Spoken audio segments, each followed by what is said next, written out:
जिलाध्यक्ष आदरणीय भाई लीलाराम जी गरासिया,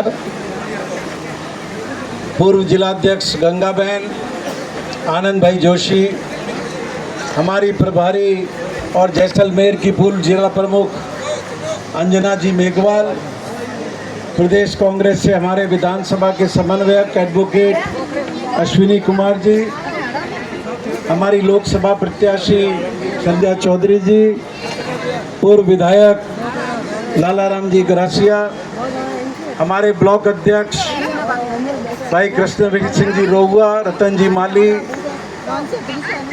प्रवीण जी रावल, गणेश जी बंजारा, तमाम मंडल अध्यक्ष, NSY यूथ कांग्रेस महिला कांग्रेस के जिलाध्यक्ष और साथियों,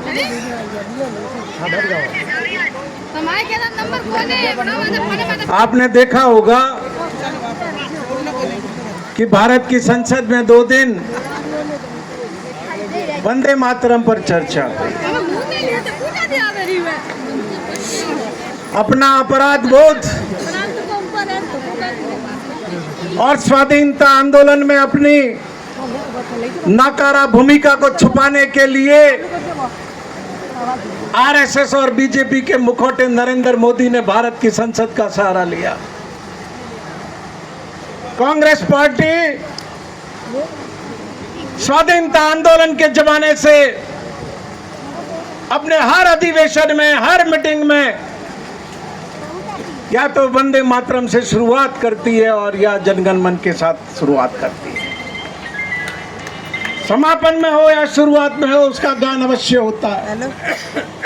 लेकिन मैं BJP RSS के लोगों को पूछना चाहता हूं कि आज जब बंगाल के चुनाव आ रहे हैं तो तुम्हारा वंदे मातरम से प्यार उमड़ रहा है, तुम्हारी जो संघ की प्रार्थना है वो वंदे मातरम रखने से किसी ने रोका था? अगर तुम्हें वंदे मातरम में इतनी ही आस्था थी तो अपनी प्रार्थना वंदे मातरम क्यों नहीं रखी? क्यों तुम नमस्ते सदा वत्सले लेकर के आए? तुम्हारा स्वाधीनता आंदोलन में कोई रोल नहीं था, तुम अंग्रेजों के मुखबिर थे। तुम्हारे पूर्व प्रधानमंत्री अटल बिहारी वाजपेयी की गवाही पर देश के 2 स्वाधीनता सेनानियों को सजा हुई। ये शर्मनाक और कलंकित इतिहास तुम्हारा है।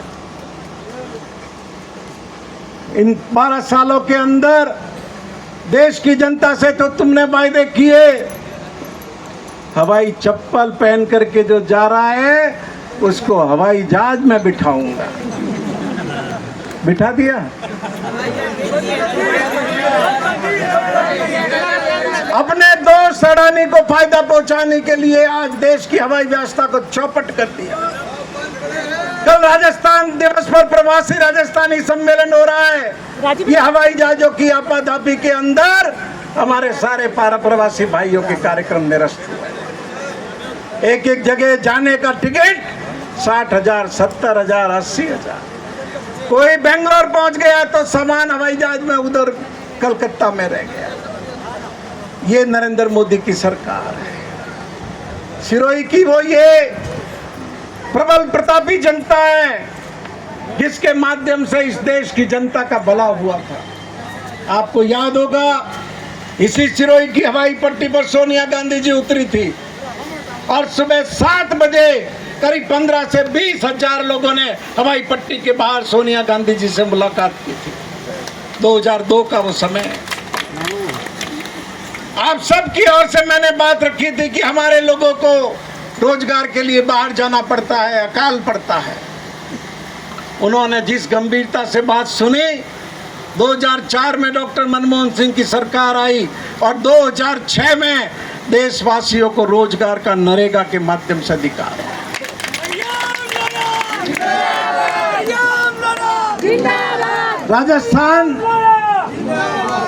राजस्थान के उन 6 जिलों में सिरोही भी शामिल था जहाँ सबसे पहले 200 जिलों के अंदर नरेगा लागू की गई। और आपको ये भी याद होगा कि जब कोरोना का समय था, हमारे हजारों भाई प्रवासी बाहर से आए थे। पूरे देश के अंदर कोरोना रोक नरेगा की रोजगार रोक दी गई थी। पूरे हिंदुस्तान के अंदर सबसे पहले ये सिरोही जिला था, इसने नरेगा के कोरोना में काम शुरू किया। जितने हमारे प्रवासी भाई आए सबके जॉब कार्ड बनाए गए ताबड़तोड़ और सबको लगाया गया। और देश की अर्थव्यवस्था यदि उस जमाने के अंदर कोरोना के वक्त में ठीक रही तो सबसे बड़ा योगदान नरेगा का था। नरेगा का पैसा घरों में आया, घरों का पैसा बाजार में आया और एक ताकत, एक सपोर्ट न मारवाड़ी में ओपेको के जेलो मलियो तो वो जेलो मलियो। आज क्या हालत है, क्या हालत है आज नरेगा की। 2 तारीख को जब मैंने फैसला किया कि हम इन मुद्दों को लेकर के संघर्ष करेंगे तो ये सरकार जागी और 5 पखवाड़े का पेमेंट 3 दिन पहले खाते में डाल दिया।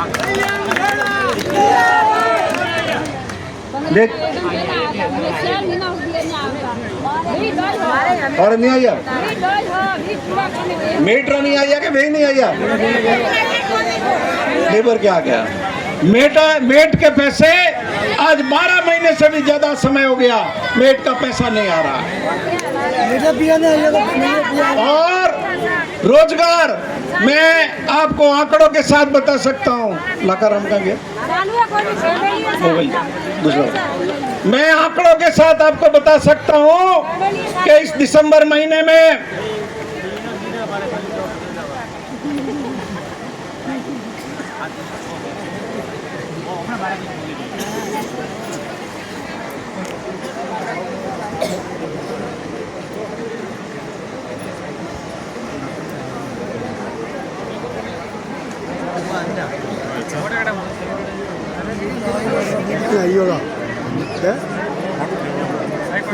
इस दिसंबर महीने में 2024 के अंदर 37,000 लोग इस सिरोही जिले में लगे हुए थे। 2024 के अंदर 23 के अंदर 48,986 लगे हुए थे।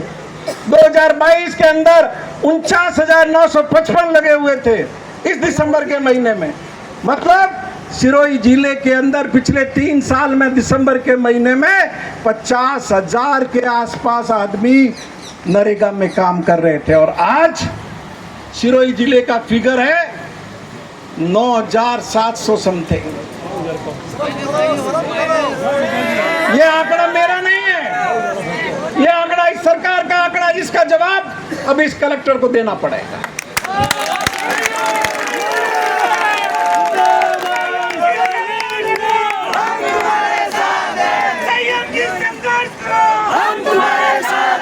बीजेपी की सरकार नरेगा को खत्म करना चाहती है। क्यों?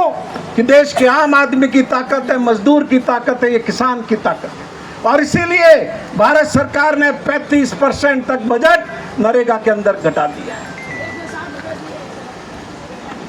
160 यहाँ पे खेत में जाओ जा कितना मले, बहरों ने मले 300 ना आदमी ने मले। तो बताओ 160 रुपया पे पी है।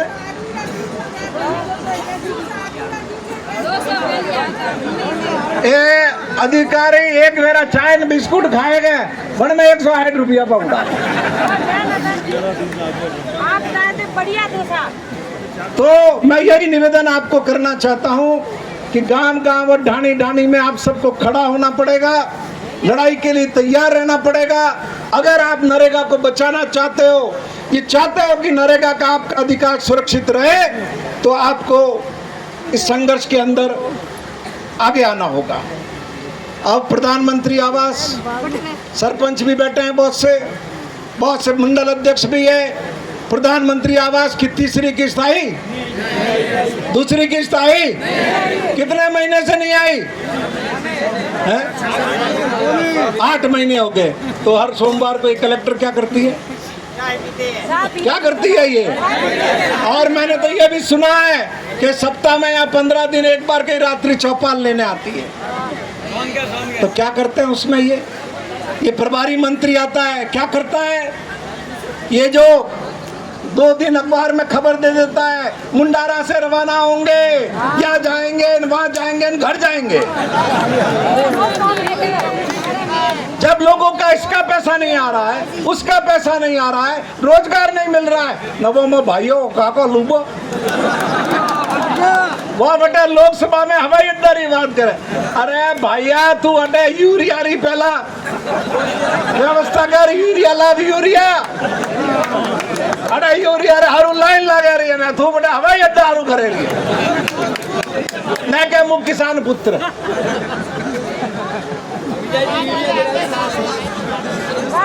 और वो भी तब आई है, एक रैक जो आई है वो भी तब आई है जब 2 तारीख को मैंने निर्णय कर दिया कि हम यूरिया के मामले को लेकर के आंदोलन करें। बड़े अन्य एक वजारी बात करो मन कौन का मैं अतरू मोटू कॉम कराइयो है, अतरू मोटू कॉम कराइयो है, कहता देखता रह जियो क्या करो क्या सही हम लोड़ा जतरो पियो 5 साल में लाइयो वरना आगे में 1 साल में लाइयो गए न बाद में ठा पड़ियो के का पियो लाइयो।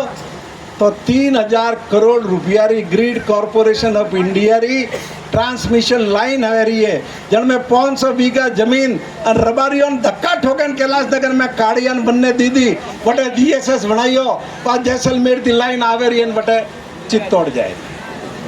1 यूनिट सिरोही जिला रा मन कौन नहीं मले, 1 यूनिट 1 मेगावाट हिरोई जिला रा मन कौन नहीं मले न थोड़ा खेतर खराब एरिया वे अलग है थोड़ा खेतर में दी और खेत में देखी कहने की आना तो कहा है तो ये नारायण भाई रहेगी सबके खेतों के अंदर बिना अनुमति के ट्रांसमिशन लाइन खींच के टावर लगा के और भाइयों के मैं 3000 करोड़ लाई धावकार पड़ा था 3000 करोड़ कहीं पहुंच पियारी बिजली नहीं मर रही है क्या किसानों की हालत है इधर 5 घंटे बिजली मिल रही है उसमें भी कटाकटी है वो अलग है।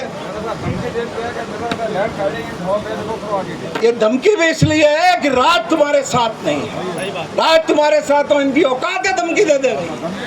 किसी के किसान ये सीआई साहब खड़े हैं बहुत अनुभवी आदमी है, किसी के भी खेत में बिना उसकी अनुमति के कोई भी निर्माण करना अपराध है कि नहीं।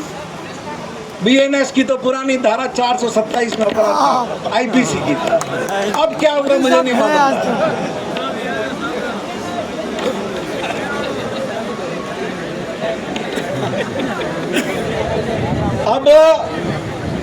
अब ये खड़े हो गए यहाँ पे दोनों हमारे कोतवाल साहब तो नहीं सदर के थाना अधिकारी है और कोतवाल साहब भी।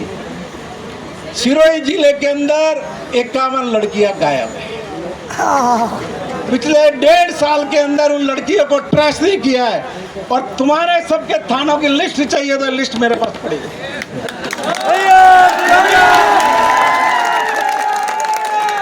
तो पहले तो तुम उन 51 लड़कियों को बरामद करके लाओ और फिर यहाँ के हमको रोकना। और मैं वो राजू कह रही हूँ भैंस की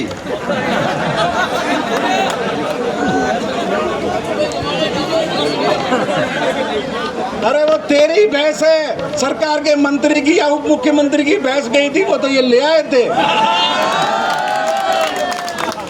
अब बात चोरियों की मैं पूछ सकता हूं, सिरोही जिले के अंदर इस बीजेपी की सरकार में 1000 से ज्यादा चोरियां हुई है, 1000 से ज्यादा, और उसमें से 750 चोरियां तुमने अभी तक खोली नहीं है। ये लट लेकर के खड़े हो गए, चोरों के पीछे जाओ ना, यहाँ क्यों टाइम खराब कर रहे हो। ये तो पकड़ी जानी कलेक्टर पाकती थी चंदन चोर चोरी करन लेगी कोई नहीं गए, एक मेरा लेन जाई तो कोई नहीं, बीच बारी पाचा अभी पर लेन जाई। और ये सिरोही कोतवाली थाने में तो ऐसा लगता है कि मोटरसाइकिल चोरी का कोई गिरोह सेट हो गया है। आवे बस में बैठे ना आवे उतरे ना मोटरसाइकिल लेन सीधा बारी घाटा चढ़े, एक बार नहीं लगातार। तो मेहरबानी करके हम तो गांधीवादी लोग हैं, गांधी में आस्था रखते आए, पूरा जीवन हमारा इसका सबूत है। हमारे ऊपर टाइम मत खराब करो, और इस पिस्टल की तो बिल्कुल ही जरूरत नहीं है। मेरे को पिस्टल का लाइसेंस दिया था पहले जब कलेक्टर थे उन्होंने, नहीं आप लो, मैंने बाद में लिया नहीं। मैंने कहा मेरा भी गुस्सा ज्यादा, फालतू किसी को ठोक दूंगा, लिया ही नहीं मैंने। तो अब ये ज्यादा समय आपका नहीं लूंगा, समय काफी हो गया। अब ये राम झरोका अन्ना पट्टा किकर बढ़िया जिला में कोटाराम अतरो प्रभावी आदमी है, मुख्यमंत्री ने नाक रो बाल है, वन्ने हाथी हाथी बैठो रहे, वन्ने हाथी हाथी फरे ने वन्ने आशीर्वाद पाती है, बगैर वन्ने किए पत्तो हले के। और मुझे नगर परिषद से जानकारी है कि कोटाराम के टेलीफोन करने के बाद ये फाइल चली है इन पट्टों को बनाने, और ये 10 करोड़ का सौदा हुआ जिसमें इसका बेटा पैसे गिनने के अंदर शामिल है। मेरे पास सबसे पहले माली समाज के बच्चे आए ये बताने के लिए कि संयम जी ये घोटाला हो गया। मैंने उनको कहा भाई कागज लाओ, बिना कागज तो मैं कोई चीज उठाता नहीं हूँ। फिर पूरे समाज के बच्चे आए, उनको भी मैंने यही कहा, लेकिन 2 महीने निकल गए, 3 महीने निकल गए, कागजों का जुगाड़ नहीं किया। जिन भाइयों ने आरटीआई लगाई, सब रजिस्ट्रार के यहाँ लगाई, नगर परिषद में लगाई, देवस्थान में लगाई, तो ये हमारे जिम्मेदार अधिकारी किसी ने उसकी कॉपियां नहीं दी। आखिर में मैं हमारे विधि प्रकोष्ठ को धन्यवाद दूंगा, हमारे प्रकाश जी धवल, हमारे दिनेश जी पुरोहित, हमारे कुलदीप जी रावल, जिन्होंने आरटीआई लगा करके प्रतियां निकाली। और राम झरोका समिति के भी जो कार्यकर्ता है, वो गौरव और दूसरे वो पटेल और जो भी हैं, जो मुझसे मिलने आए, उन्होंने सारे कागज मुझे बताए। मैंने शायद ऐसा मुझे अंदाज है कि 1 तारीख को मैंने वो कागज देखे। अब मुझे बड़ा दुख हुआ, ये तो भारी घोटाला कर दिया। 2 तारीख को ही मैंने मीटिंग बुलाई, शिवगंज ब्लॉक के हमारे साथी बैठे हुए, 3 तारीख को सिरोही की बुलाई, और इसमें तय किया कि इस लड़ाई को लड़ा जाए। ये जमीन जितने भी है स्टेट टाइम के मंदिर है, ये सब जमीनें राज परिवारों की थी।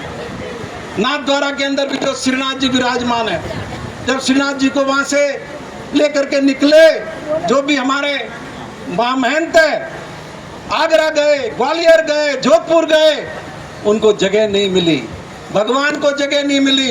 अब मैं धन्यवाद दूंगा उदयपुर के तत्कालीन महाराजा राज सिंह जी को, जिन्होंने यह नाथद्वारा के अंदर पूरी श्रीनाथ जी भगवान के लिए जमीन दी और जमीन का स्थान। धन्यवाद। ये राम झरोका का मंदिर बेचने के लिए, लूट खाने के लिए, पट्टे बनाने के लिए इन्होंने क्या किया? सबसे पहले इन घोटालेबाजों ने आरएसएस को फंसाया, ट्रैप में लिए। इनको 99 साल की आदर्श विद्या मंदिर की लीज इनको टाइप करके नोटरी करके पकड़ा दिए, और फिर ये 8 पट्टे बना लिए। ये पट्टे तो निरस्त होंगे।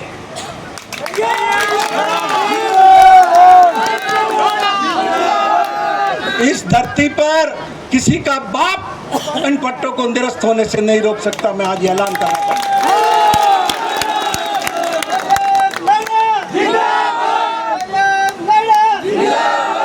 ये आंदोलन का प्रथम चरण है, शुरुआत है ये।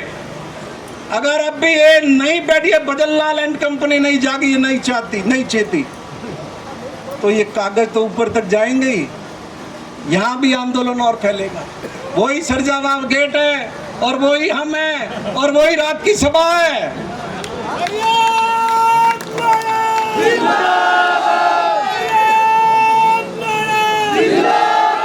अभी तो ये पहली मीटिंग है, इसलिए मैं अधिकारियों की पोल नहीं खोल रहा। अगली मीटिंग जब है सरजावाब तुमने कुछ नहीं किया और सरजावाब गेट पे की, तो एक एक जगह की लिस्ट पड़ी जाएगी, एक एक कारनामे को बताया जाएगा, किस किस डॉक्यूमेंट पर दस्तखत करने का तुमने क्या क्या लिया है, एक एक जानकारी जनता में सरेआम रखी जाएगी। ये ध्यान में रखना।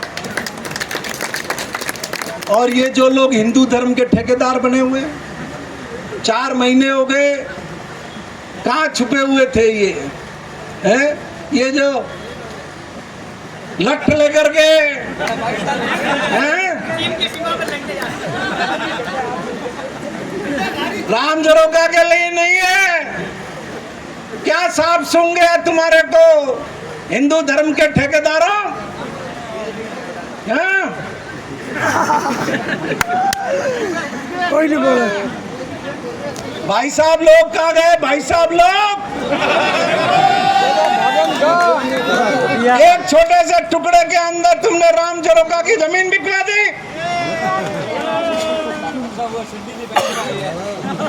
प्रमोशन हुआ बना। और ये जितने, ये भी भागवत जी देख लो, सब हिंदू है, 95% हिंदू है। तो सर्टिफिकेट ज्यादा मत दो, और ये अल्टीमेटम और चेतावनी दे रहा हूं, 7 दिन का टाइम दे रहा हूं, कार्रवाई कर लो इसमें।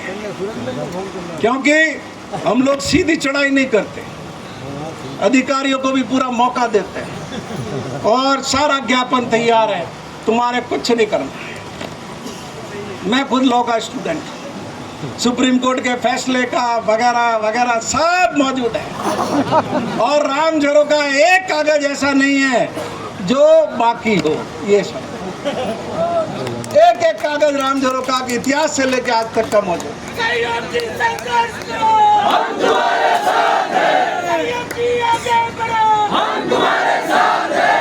क्या हालत है इन आरएसएस की।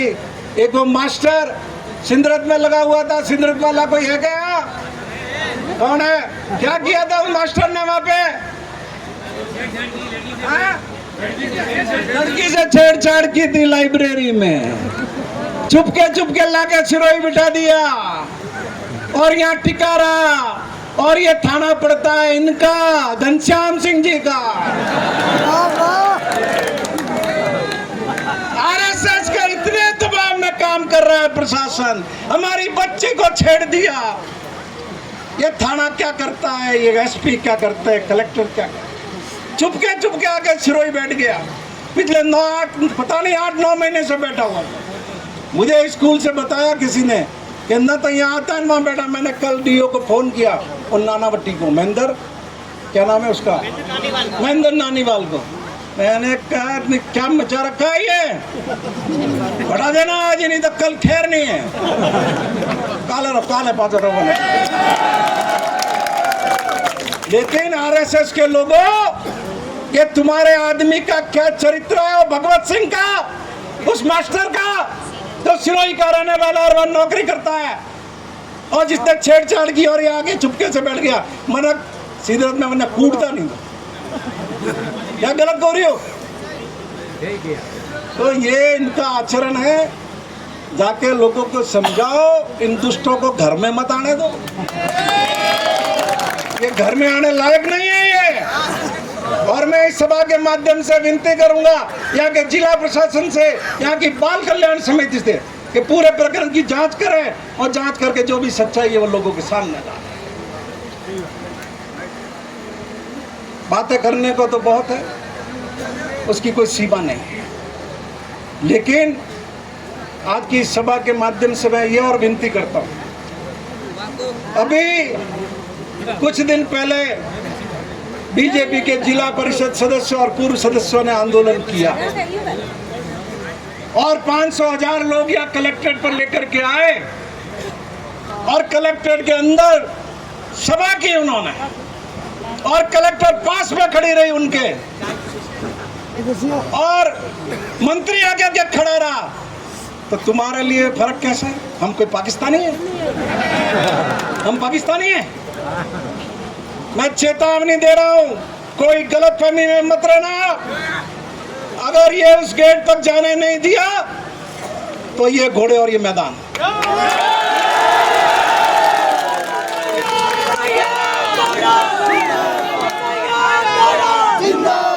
हमें कोई शौक नहीं है अधिकारियों से मिलने का। 2 साल में किसी एसपी से मैं मिलने नहीं आया, और आप तो सीआई साहब, मेरे आपके तो नंबर भी नहीं है मेरे पास में, या 1 साल भर से लगे हुए होंगे। हम पुलिस के काम में पंचायती नहीं करते, हम चोरों की पैरवी नहीं करते, हम ये नहीं कहते इसको पकड़ लो इसको छोड़ दो। हम स्वतंत्र रूप से पुलिस अपना काम करे, उसमें विश्वास करते। लेकिन ये भी कोई तरीका नहीं हुआ कि आप नागरिक के अंदर फर्क करें। आप ऐसा कर रहे हैं तो जो ये शपथ ली है आपने, उस शपथ के साथ आप धोखा कर रहे हैं। वो कलेक्टर धोखा कर रही है, एसपी धोखा कर रहा है, और वो धोखा चलेगा नहीं। हमारा क्या है, हम तो तुम्हारे साथ बैठ जाएंगे। और ज़्यादा ये डंडों से नहीं, ये हेलमेट से हमको डराने की कोशिश मत करो। यही 10:30 बजे कलेक्टर का घर घेरा था मैंने, जब तुम्हारे और डाकुओं की मुठभेड़ में ग्रासिया मर गया था, और रात को 10 लाख रुपए उस ग्रासिया को मैंने दिलवाए थे। इसलिए हम तो सही बात के लिए लड़ने वाले लोग हैं, और इसमें आप बाधा नहीं बने। जैसे ही हमारी सभा खत्म हो, ये बोरिए बिस्तर पे चले जाओ, और हमारा डेलीगेशन मिलेगा। कलेक्टर साहब से हम विनती करेंगे, हमारी बात रखेंगे, उनको समय देंगे, काम समझाएंगे, और सिरोही का जो ये प्रशासन डिरेल हुआ है उसको पटरी पर लाने की कोशिश करें। एक मांग और है मेरी, 281 रुपये मजदूरी है। इस भजन लाल ने आने के बाद में मंत्रियों का भत्ता बढ़ा दिया, एमएलए का भत्ता बढ़ा दिया, मेरी भी पेंशन बढ़ा दी, लेकिन मजदूरों का पैसा नहीं बढ़ाया। इसलिए मैं विनती करता हूं कि 281 रुपये मजदूरी को बढ़ा करके 400 रुपये दिन की मजदूरी करें, जिससे हमारे ये गरीब परिवार के लोग भी अपना जीवन यापन कर सकें। और आप सब लोगों ने इतनी बड़ी संख्या में आए, इन मुद्दों पर आपने समर्थन दिया, अपना प्यार, स्नेह, विश्वास प्रकट किया। मैं आप सबका आभार प्रकट करता हूं, और आपको विश्वास दिलाता हूं कि आपके जीवन में किसी भी कठिनाई में, किसी भी तकलीफ में, हर संघर्ष में हम साथ रहे हैं। जब तक शरीर में सांस है, आपके साथ रहेंगे। धन्यवाद।